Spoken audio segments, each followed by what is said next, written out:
Buen día.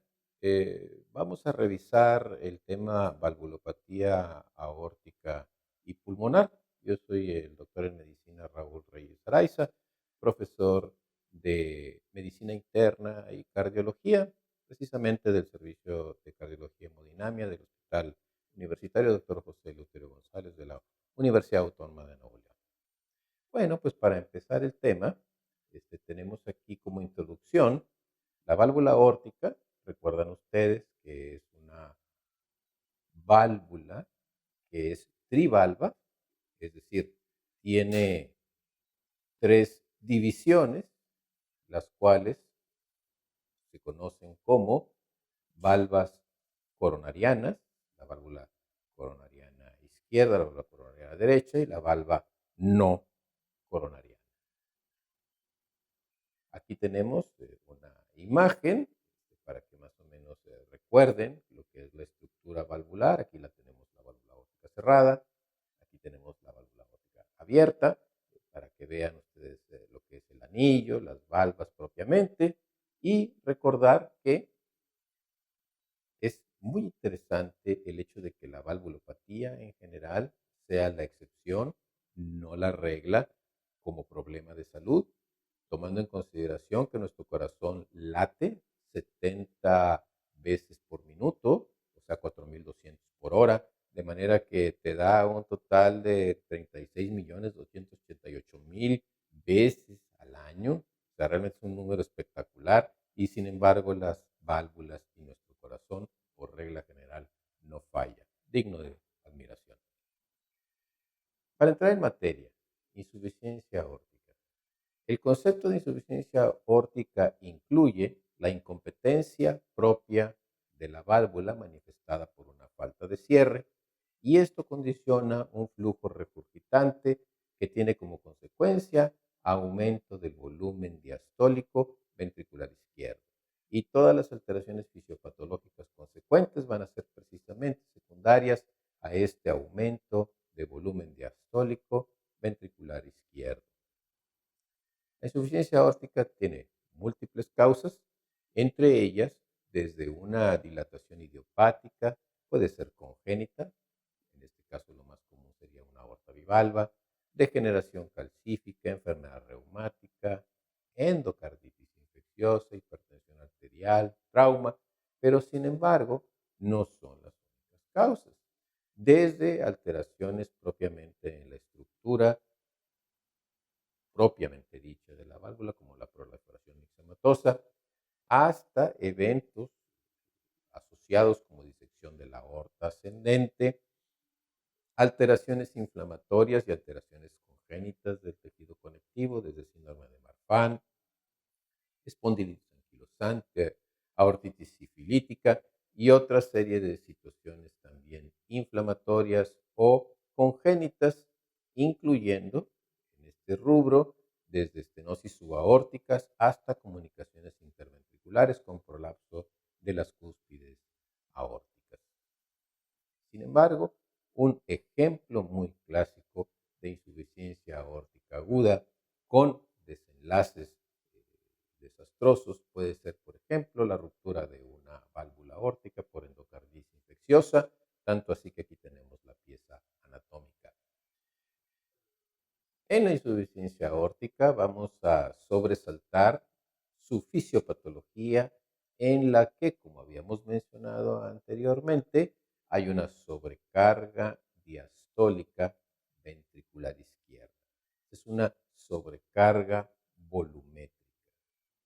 Dicha dilatación, dicha sobrecarga diastólica ventricular izquierda va conduciendo paulatinamente a una dilatación ventricular izquierda con una consecuente depresión de la contractilidad y síntomas relacionados a insuficiencia cardíaca. Estos síntomas y todos estos cambios fisiopatológicos serán dependientes de la velocidad de instalación de la insuficiencia aórtica. De esta manera, al establecer un condicionante dependiente del tiempo de instalación de una insuficiencia aórtica van a ser los cambios, entonces vamos a poder distinguir dos cuadros clínicos insuficiencia aórtica aguda contra una insuficiencia aórtica crónica. La insuficiencia aórtica aguda está relacionada con una sobrecarga de presión más que de volumen en relación a la insuficiencia aórtica. ¿Por qué sucede esto?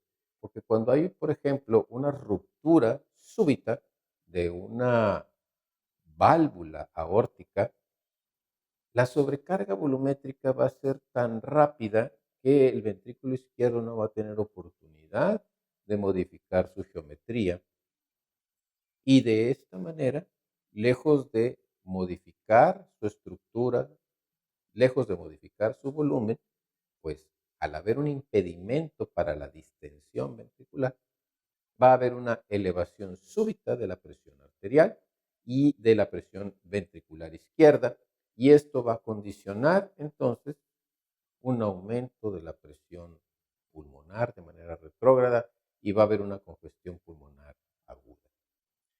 Repasando, una incapacidad de cierre apropiado agudo de la válvula aórtica va a llevar a un incremento de la presión intraventricular izquierda con la consecuente aumento de presión retrógrado hacia el sistema pulmonar con congestión aguda y condicionar edema pulmonar. Por el contrario, la insuficiencia aórtica crónica, aquí el volumen regurgitante va a ser gradual, va a ser paulatino, de manera que le va a dar oportunidad al ventrículo izquierdo que modifique su geometría y poco a poco vaya acomodando el volumen regurgitante. De esta manera, el impacto resultante sobre la presión intraventricular pues prácticamente va a ser nulo, la presión intraventricular se va a mantener normal o solamente elevada de manera discreta. De esta manera, un paciente con insuficiencia aórtica crónica puede permanecer durante mucho tiempo asintomático, dada la capacidad ventricular izquierda de acomodar su geometría y su dinámica intraventricular cuando la insuficiencia aórtica se instala de manera paulatina. Y de esta manera también uno puede inferir de que en la insuficiencia aórtica las características clínicas van a variar si se trata de una insuficiencia aórtica aguda o una insuficiencia aórtica crónica. La insuficiencia aórtica aguda se caracteriza por ser un cuadro de evolución rápida a insuficiencia cardíaca e inclusive puede evolucionar rápidamente a shock cardiogénico. Ejemplos de ella sería la endocarditis infecciosa, la disección aórtica o un trauma agudo torácico y que traiga una repercusión de ruptura aórtica. Por otra parte, la insuficiencia aórtica crónica puede pasar asintomática por muchos años y presentar una evolución insidiosa. Los síntomas propios de insuficiencia cardíaca aparecen solamente cuando ya existe gran cardiomegalia, cuando existe dilatación ventricular izquierda y asociado a la dilatación aparece la disfunción ventricular izquierda con la consecuente congestión pulmonar y todos los datos relativos a insuficiencia cardíaca.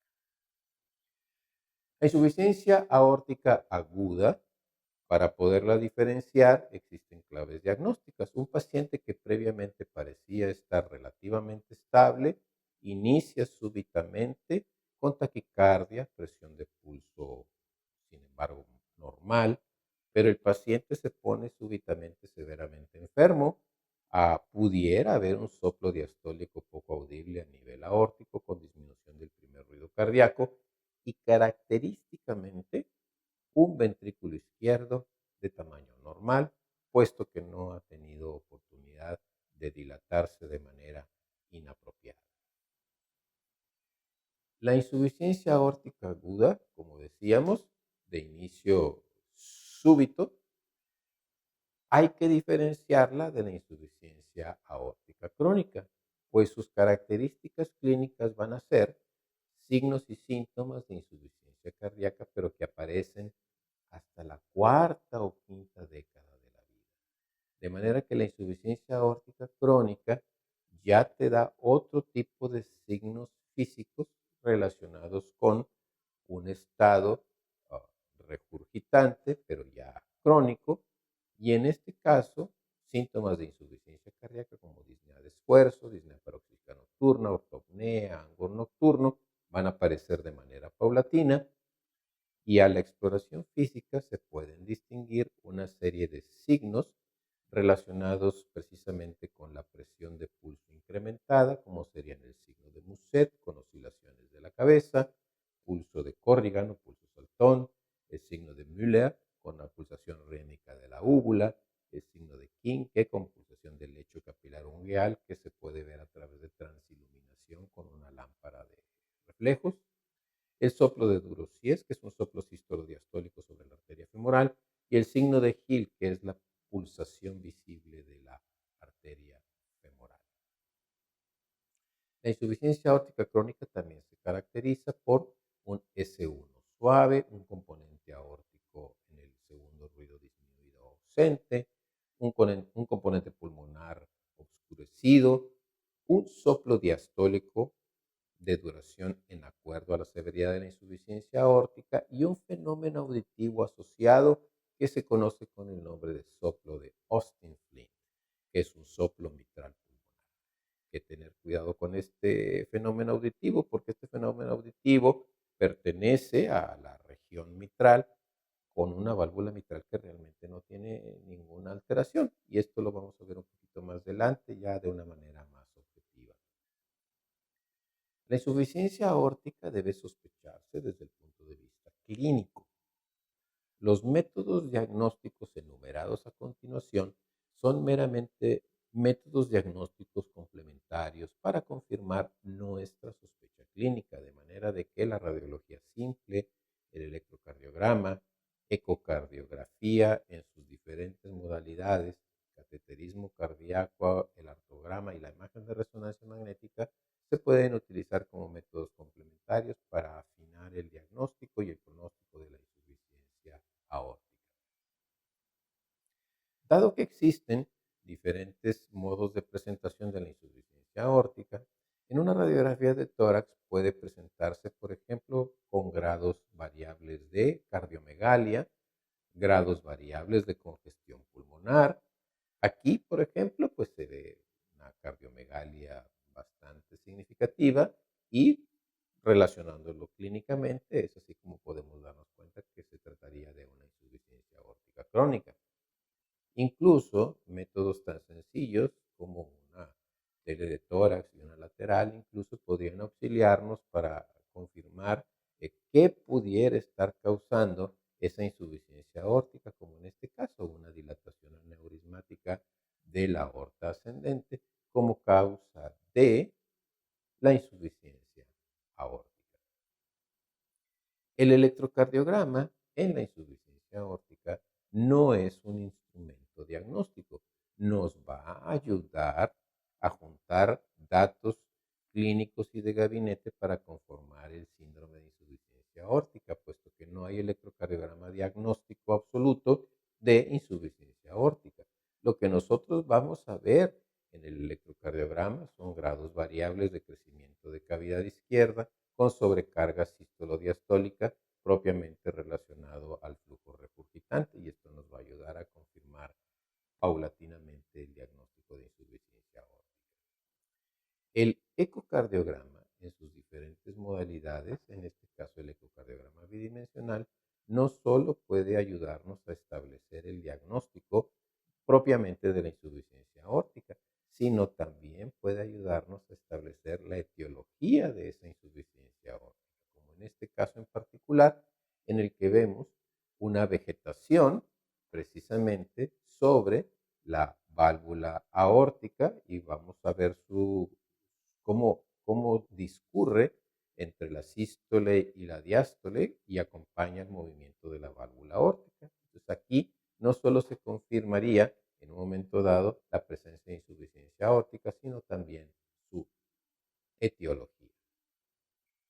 El ecodoppler color definitivamente nos va a ayudar a confirmar el diagnóstico, como en este caso, en el cual el flujo regurgitante es ese mosaico entre diferentes tonalidades de amarillo, una esmeralda y un color celeste, donde vemos el plano valvular aórtico y cómo hay el flujo anterógrado en color rojo y luego el flujo regurgitante. Y el ecocardiograma, en este caso transesofágico, también no solo nos va a dar el diagnóstico propiamente de insuficiencia aórtica, sino como en este caso, también la etiología. Aquí podemos ver en la aorta ascendente un doble lumen, la presencia de un trombo en el lumen accesorio. Esto es una disección aórtica aguda que condicionó insuficiencia aórtica. Antiguamente, cuando no había la disponibilidad del ecocardiograma, el diagnóstico se establecía a través del cateterismo cardíaco y a través de la realización de un aortograma, como aquí vemos un catéter pigtail que está colocado en la aorta ascendente, se inyecta medio de contraste y vemos cómo inapropiadamente hay un flujo regurgitante de la aorta propiamente hacia el ventrículo izquierdo y ahí se corroboraba en aquel entonces el diagnóstico de insuficiencia aórtica. Hoy día el ecocardiograma hace esas funciones. Pero, desde luego, la imagen de resonancia magnética también hoy día es útil para corroborar el diagnóstico y ahí tenemos precisamente un jet regurgitante central desde la aorta ascendente que se encuentra dilatada hacia la cavidad ventricular izquierda que también se encuentra dilatada. Y esta imagen de resonancia magnética precisamente la trajimos aquí a colación para explicar la fisiopatología del soplo de Austin Flint. Aquí vemos claramente un flujo regurgitante desde la aorta hacia la cavidad ventricular izquierda y vemos cómo el jet regurgitante golpea el plano valvular mitral. Ese fenómeno de golpeteo del jet regurgitante de aorta hacia el plano valvular mitral es el que produce el fenómeno auditivo conocido como soplo de Austin. En la insuficiencia aórtica aguda, los lineamientos generales de tratamiento están basados a través de la terapia definitiva, que sería en este caso la intervención quirúrgica en la insuficiencia aórtica aguda severa, ya fuera para hacerle una reconstrucción o para hacerle un reemplazo. El tratamiento de sostén hemodinámico es meramente un tratamiento de sostén en lo que el paciente se pasa a la reparación o a la intervención quirúrgica. En los casos particulares de endocarditis y el paciente tiene una estabilidad hemodinámica apropiada, lo ideal sería un curso de antibióticos 5 a 7 días previos a la reparación quirúrgica. Pero si la insuficiencia aórtica aguda es severa, bueno, pues entonces el paciente tiene que pasar de manera inmediata a cirugía. El paciente con insuficiencia aórtica crónica, bueno, es un capítulo diferente. El paciente con insuficiencia aórtica crónica y se encuentra asintomático, la mayoría de las veces no requiere ningún tipo de medicamento, vigilancia ecocardiográfica cada 12 a 24 meses. Aquellos pacientes que se encontraran ya sintomáticos, pues precisamente se utilizaría aquellas situaciones relacionadas con el manejo de la insuficiencia cardíaca, como restricción de líquidos, evitar actividades extenuantes, diuréticos en ese caso, y manejo de la hipertensión arterial si acaso hubiera. La insuficiencia aórtica crónica severa con función ventricular normal usualmente requiere vigilancia ecocardiográfica cada 6 meses y ya que se encuentra en criterios ecocardiográficos de dilatación o disfunción ventricular, entonces ya se pondría a consideración el reemplazo. Este es el algoritmo de la AJA para la toma de decisiones acerca de el tratamiento de la insuficiencia aórtica crónica. Sin embargo, no hay que dejarnos en un momento dado sorprender por la complejidad aparente de este algoritmo.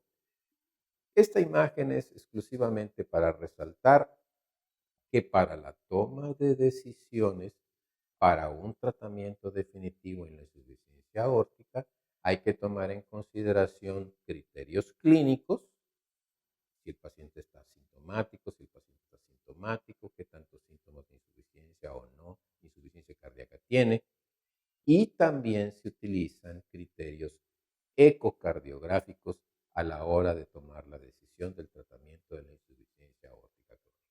Más que para todo, es para eso que esta imagen nos es de utilidad. Ahora pasemos a la estenosis aórtica.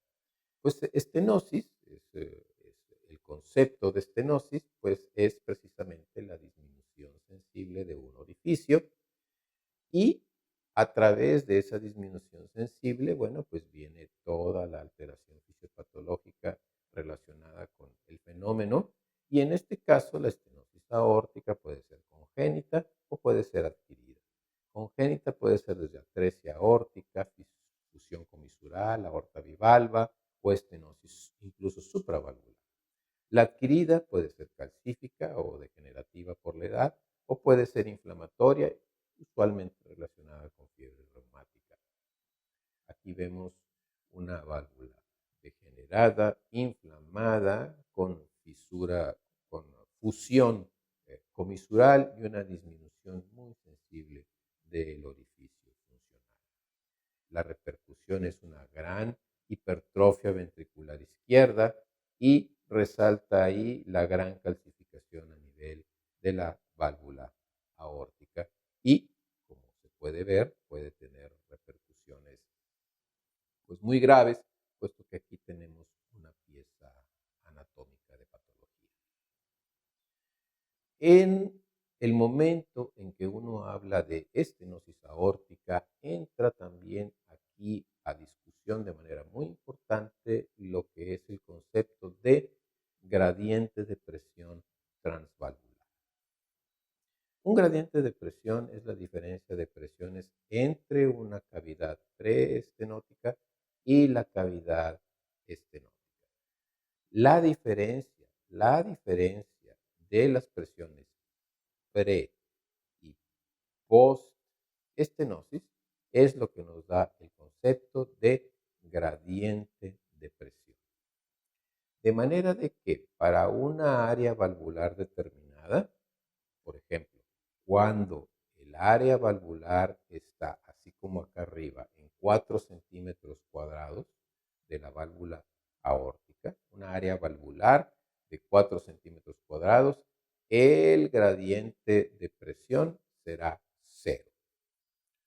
Cuando una área valvular está en 1 centímetro cuadrado, por ejemplo, ya el gradiente transvalvular puede andar entre 50 y 100 milímetros de mercurio, lo cual ya es un gradiente de presión altamente significativo.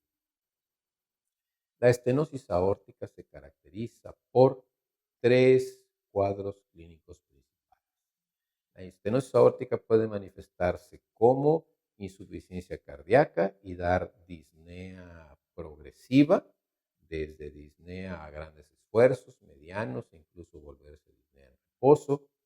Puede haber un cuadro semejante a la angina de pecho por bajo flujo coronario o incluso puede haber cuadros sincopales por baja perfusión cerebral.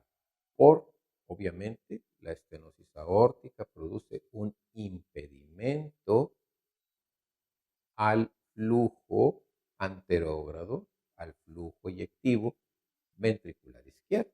Y entonces todas estas manifestaciones son precisamente por la falta de gasto cardíaco a nivel periférico. La estenosis aórtica se va a caracterizar por un pulso retardado, un soplo sistólico en el foco aórtico de característica romboidal, irradiado bilateralmente a cuello, con un chasquido de apertura aórtica, disminución del segundo componente aórtico y desdoblamiento paradójico del segundo ruido por un retraso en el cierre aórtico y un adelanto del cierre pulmonar. También aquí, en la estenosis aórtica, hay que sospecharla clínicamente y los métodos paraclínicos pues son métodos diagnósticos complementarios como el electrocardiograma, la radiografía de tórax, el ecocardiograma, cateterismo cardíaco y el ventriculograma izquierdo. No hay un electrocardiograma diagnóstico de estenosis aórtica. En este caso en particular, lo que vamos a ver es los datos variables de crecimiento ventricular izquierdo y la sobrecarga sistolodiastólica ventricular izquierda, grados variables de cardiomegalia, grados variables de congestión pulmonar, pero ya de entrada, como en esta radiografía lateral de tórax, se ve la calcificación a nivel de la válvula aórtica. Sin embargo, el ecocardiograma en sus diferentes modalidades nos va a ayudar a complementar y nos va a ayudar a definir el grado de estenosis aórtica. El eco bidimensional nos va a hablar de una limitación en la apertura con una calcificación significativa y precisamente una disminución del orificio funcional de la válvula aórtica. El eco Doppler nos va a permitir calcular velocidades a través del orificio aórtico y eventualmente el gradiente de presión. De manera de que el ecocardiograma integral nos va a ayudar a calcular área valvular indexada por metro cuadrado de superficie corporal, el gradiente de presión y la velocidad del flujo transvalvular. De manera que para estenosis aórtica, una área valvular crítica va a ser por debajo de 1 centímetro cuadrado, con un área valvular indexada por debajo de 0.6, un gradiente medio mayor de 40 y una velocidad máxima más de 4 metros por segundo. Y así establecemos ya ecocardiográficamente el diagnóstico definitivo de una estenosis aórtica significativa. Sin embargo, existen predictores de aparición de síntomas y de evolución adversa, sobre todo la edad avanzada, factores de riesgo para aterosclerosis y en el caso del ecocardiograma, pues una calcificación valvular, pico de velocidad alto del flujo aórtico, una fracción de eyección ventricular izquierda disminuida. Si el paciente se demuestra una progresión hemodinámica desfavorable con aumento del gradiente transvalvular en ejercicio, una hipertrofia ventricular muy significativa y parámetros de disfunción sistólica y diastólica en el ventrículo izquierdo. La prueba de esfuerzo, sobre todo con aparición de síntomas durante la misma, en mayores de 70 años, predice una probabilidad muy alta de síntomas en un plazo no más allá de 12 meses, en el que todavía no tiene síntomas en reposo. Biomarcadores, péptidos natriuréticos, pueden predecir sobrevida y evolución y pueden ser útiles incluso para ver pronóstico en pacientes asintomáticos. Es muy importante que denotar lo siguiente. Tan pronto como aparecen los síntomas, el pronóstico de una estenosis aórtica severa es muy malo, con tasas de supervivencia incluso cercanas al 15% a los 5 años. Ahora lo vamos a ver con más detalle. También la imagen de resonancia magnética nos puede ayudar a corroborar el diagnóstico de estenosis aórtica al demostrar valvas que no se mueven, disminución del orificio, calcificación, de manera de que es un método útil. Antes de que hubiera toda esta posibilidad de métodos no invasivos, el gradiente transvalvular se calculaba midiendo directamente con un catéter en el ventrículo izquierdo y un catéter en la aorta la diferencia de presiones transvalvulares, como aquí el concepto de gradiente transvalvular, la diferencia entre la presión pico aórtica y ventricular izquierda. Y también en aquellos entonces era factible realizar un aortograma y demostrar la no factibilidad de paso a través de la válvula aórtica. Tratamiento médico realmente es un tratamiento de sostén se llega a la decisión de un tratamiento correctivo de la estenosis aórtica, que hoy día puede ser intervencionista a través de valvuloplastia percutánea o implantación transcutánea de una válvula aórtica, o quirúrgico, que también puede ser plastía, una prótesis mecánica o una prótesis biológica. De nuevo, hay todo un algoritmo para la toma de decisiones de cuándo es el momento más apropiado para decidir el tratamiento de reparación o sustitución valvular, pero para llevar un concepto realmente importante es que este algoritmo, lo muestro aquí nada más para ver que los criterios para decidir qué tipo de tratamiento necesita un paciente son criterios clínicos, si el paciente está sintomático o asintomático, asociado con los hallazgos ecocardiográficos de disfunción ventricular o no disfunción ventricular, por ejemplo, y entonces ahora sí ya decidir qué es lo más apropiado para el paciente. Las indicaciones para reemplazo de la válvula aórtica precisamente está indicada en pacientes sintomáticos con una estenosis aórtica severa o pacientes con estenosis aórtica severa que aunque no estén necesariamente sintomáticos por ello, pero van a una cirugía de bypass, de una vez vamos a arreglar también la válvula aórtica. En pacientes con estenosis aórtica severa que van a una cirugía a la aorta o a otra válvula cardíaca, y con pacientes con estenosis aórtica severa y disfunción sistólica ventricular izquierda con una fracción de eyección menor al 50%. El pronóstico en general a 10 años, si ustedes ven a quién le va peor si no se diagnostica y no se trata, es a la estenosis aórtica. A los 10 años, prácticamente todos los pacientes con estenosis aórtica habrán fallecido si no se hace algo a tiempo. De manera de que si usted diagnostica oportunamente una estenosis aórtica, usted le está salvando la vida a un paciente. Si usted, por el contrario, no hace el diagnóstico oportuno de una estenosis aórtica, ese paciente está condenado a fallecer. De manera de que aquí sobresale muy importantemente la importancia de un diagnóstico temprano. Porque en la estenosis aórtica, un paciente que tiene angina de pecho le quedan 5 años. Si ya tuvo un síncope por estenosis aórtica, le quedan 2, 3 años. Y si tiene insuficiencia cardíaca, le quedan 1 o 2 años de vida. Precisamente por eso, diagnosticar tempranamente una estenosis aórtica salva una vida. Y fíjese interesantemente el pronóstico posoperatorio.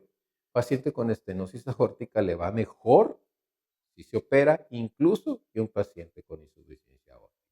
Entonces, si ustedes diagnostican tempranamente un paciente, realmente le están haciendo un favor, realmente lo están ayudando. Vamos a cambiar un poquito de giro, vamos a cambiar un poquito el tema y vámonos a la válvula pulmonar. Y en este caso vamos a platicar de la estenosis de la válvula pulmonar. La estenosis es congénita, es lo más frecuente, prácticamente el 95% de los casos, reumática o asociada a otro tipo de situaciones como síndrome de carcinoide, pues realmente es más rara. Puede ser valvular, supravalvular o subvalvular. Usualmente es una situación aislada en el 90% de los casos. Es frecuente en cuanto a las enfermedades congénitas, pues es el 10% de todas las cardiopatías congénitas. La mayor parte de los pacientes transcurren asintomáticos y los que presentan síntomas pueden tener, por ejemplo, arritmias. Lo más frecuente es que tengan taquicardia o palpitaciones, es de lo que más frecuentemente se quejan, si se van a quejar de algo.